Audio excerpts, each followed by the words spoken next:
तो आज मैं ये व्लॉग कुछ इस तरह से स्टार्ट कर रही हूँ। ये सारी तैयारियाँ हम कर रहे हैं एक ख़ास पूजा के लिए। तो सुबह सुबह मैं जल्दी उठ चुकी थी और सब झाड़ू पोछा सब लगाने के बाद, सुबह जल्दी उठने के बाद मैंने सब चीज़ तैयारी की। पूजा की जितनी सामग्री है और पूजा की जो रूम था जहाँ मैं पूजा करनी थी वहाँ सब क्लीन किया।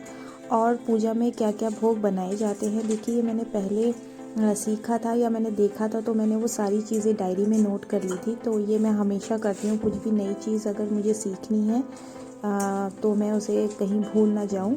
तो मैंने सारी डायरी में नोट कर ली थी जो आज मेरे काम आ रही है। और तो सारी चीज़ें, भोग कैसे बनता है और क्या क्या बनाई चीज़ें जाती हैं, ये सारी चीज़ें मैंने अपनी डायरी में नोट कर ली थी।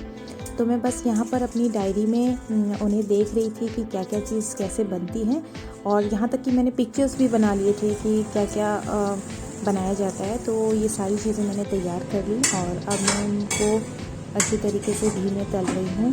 और मैं यहाँ पर प्रसाद तैयार कर रही हूँ, भोग तैयार कर रही हूँ। और साथ ही साथ फिर मैंने ये मंदिर के जितने भी आइटम हैं सब तैयार करने के बाद सब तैयार कर लिया है। और अब मैं इसके बाद खाने की तैयारी कर रही हूँ। तो पूजा करने के बाद जो हम खाएंगे, तो अब मेरी यहाँ पर वो वाली प्रिपरेशन चल रही है। तो मैंने अभी तक पंडित नहीं आए थे और पंडित जी के आने से पहले पहले मैंने घर का, मंदिर का सारा काम मैं कर चुकी थी और खाना भी मेरा बन चुका है। और अब यहाँ पर पंडित जी आ चुके हैं और अब उनका काम जो वो करते हैं वो कर रहे हैं।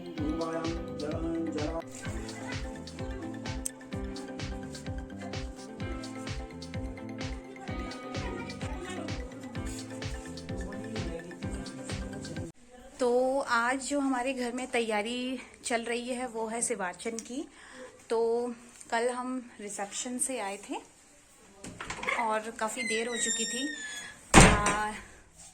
सॉरी, लेकिन उसके जस्ट 3 दिन तक हम वेडिंग में बिजी थे और उसके जस्ट नेक्स्ट डे में हमारा शिवार्चन था। तो हम उसी की तैयारी में लगे हुए थे और अब हमारी पूजा स्टार्ट हो गई है। तो फिर आपसे मिलते हैं बाद में।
पूजा हो गई है संपन्न और इसी के साथ मैं आज के ब्लॉग का भी यहीं पे एंड करती हूँ।